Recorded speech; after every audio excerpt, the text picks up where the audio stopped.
Le voile, justement, qui est au cœur d'un nouveau débat. Faut-il l'interdire cette fois à l'université? La secrétaire d'État aux droits des femmes, Pascale Boitard, indique qu'elle y serait favorable. Isabelle Saboureau, Thierry Curtet, Mathieu Régnier. Peut-on porter le voile à l'université au nom de ses convictions religieuses? La secrétaire d'État aux droits des femmes, Pascale Boitard, ce matin, relance le débat.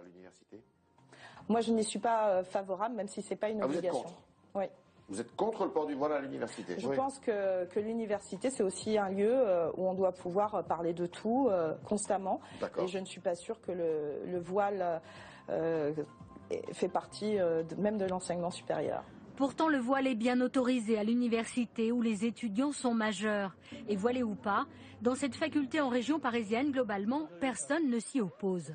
Il y en a dans ma classe aussi, il y en a et personne ne leur a jamais rien dit. On laisse bien les gens venir en casquette, rentrer dans la classe en casquette et le professeur ne leur dit pas de l'enlever. Donc pourquoi leur dire d'enlever le voile?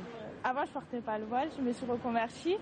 Donc j'ai vu qu'à l'université, c'était autorisé. Je trouve que c'est une bonne chose.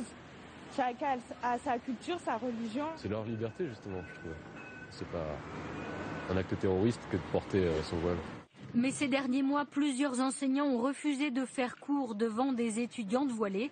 En février, à Villetaneuse, un professeur a même été démis de ses fonctions pour ça. Cette interdiction du voile avait jusqu'à présent été surtout défendue par la droite. Ce député UMP vient d'ailleurs de déposer une proposition de loi en ce sens. L'université, c'est un service public. Et le service public doit être protégé de toute influence religieuse. Au ministère de l'Éducation, jusqu'à présent, il n'avait jamais été question de remettre en cause ce droit.